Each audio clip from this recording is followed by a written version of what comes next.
A wise man once said, "Some are born great, some achieve greatness, and some have greatness thrust upon them." The destiny of every man depends on the decision he makes, or the decisions that were made for him. Listen, I have a story for you, and it is the diary of the flutist.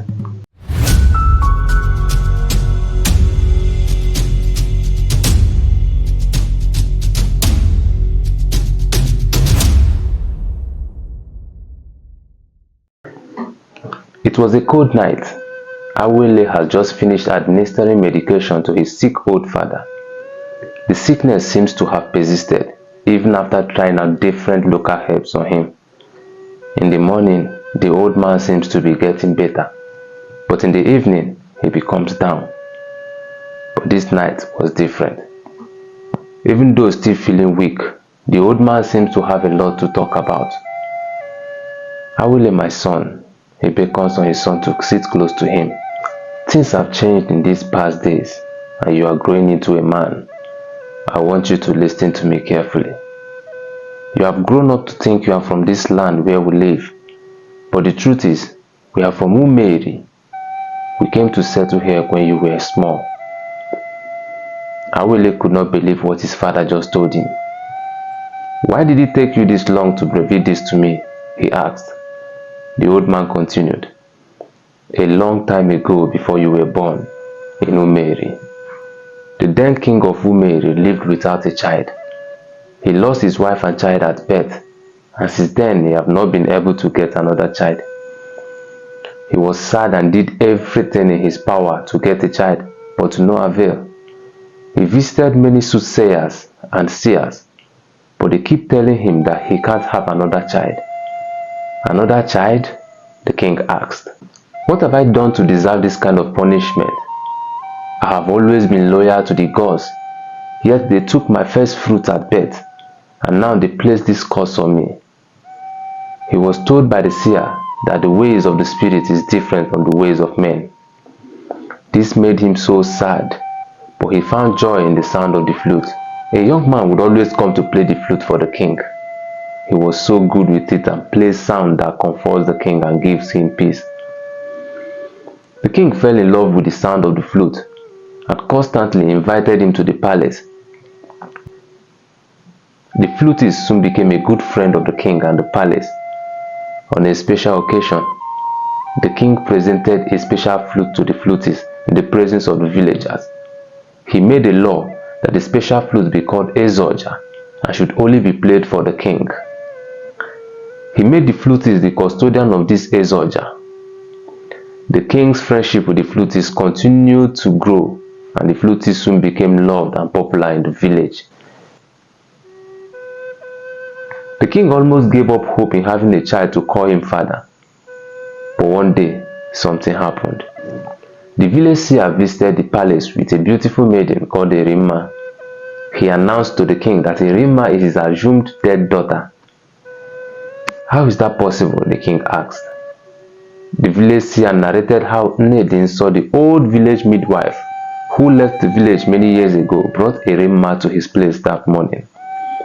Nnedin explained everything to the seer and left.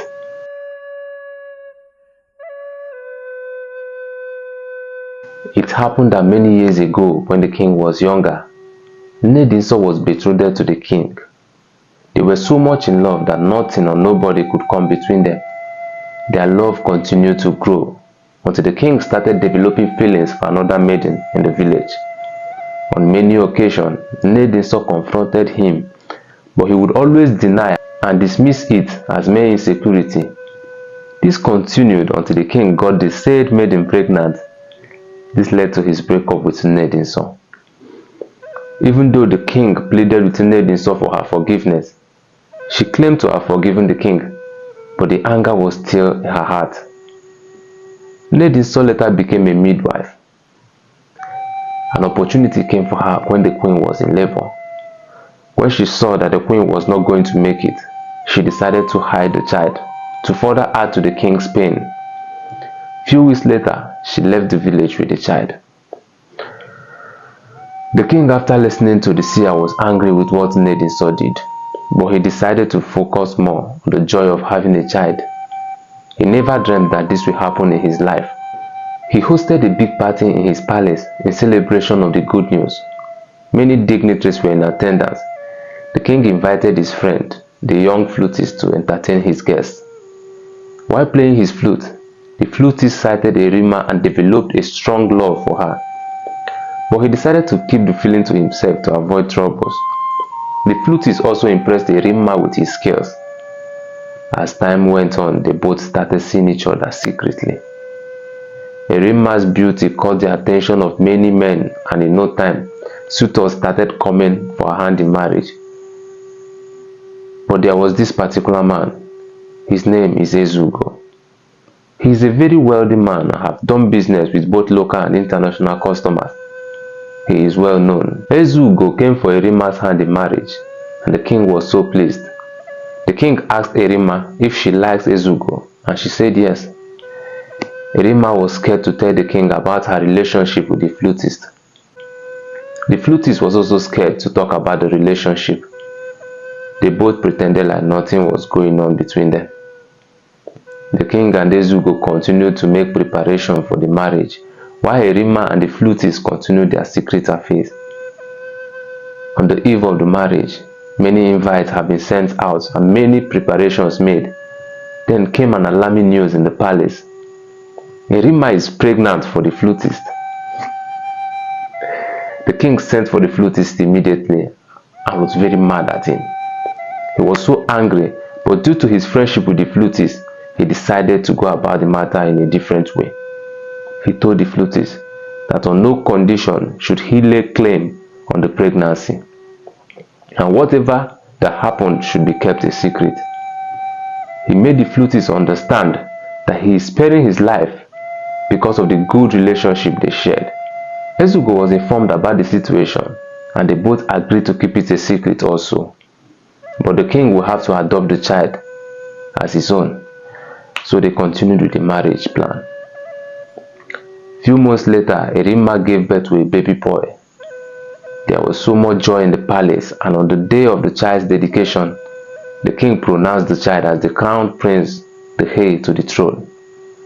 The flutist was also in attendance as he watched on while playing his flute and entertaining the crowd. Erima was married to Ezugo but was not happy. She was so much in love with the flutist. So one day, she suggested to the flutist that they elope the village.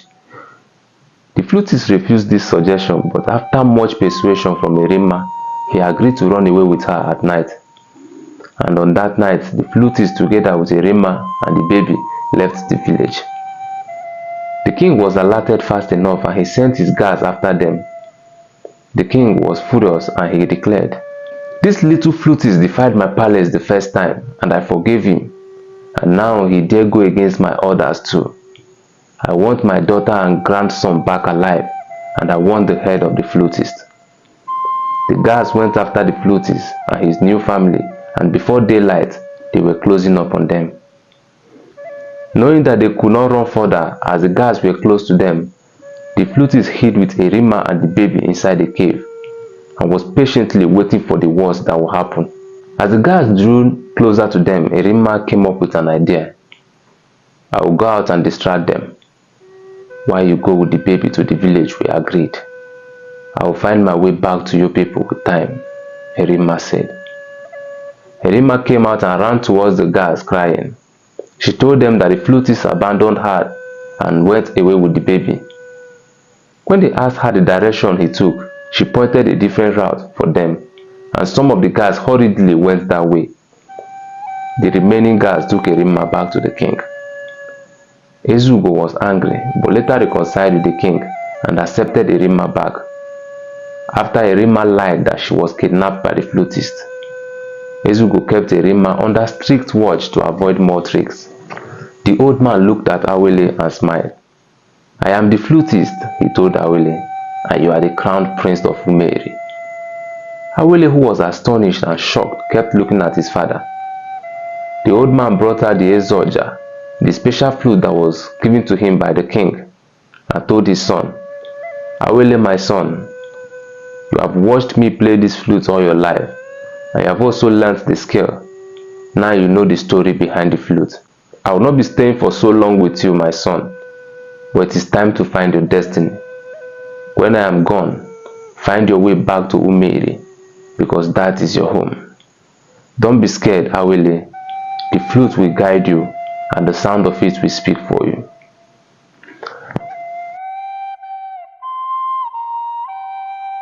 Thank you for watching this interesting story. Watch out for the Diary of the Flutist Part 2 as Awele begins his journey back to Umeri. Please like and subscribe to this channel and keep your notification button on for more stories.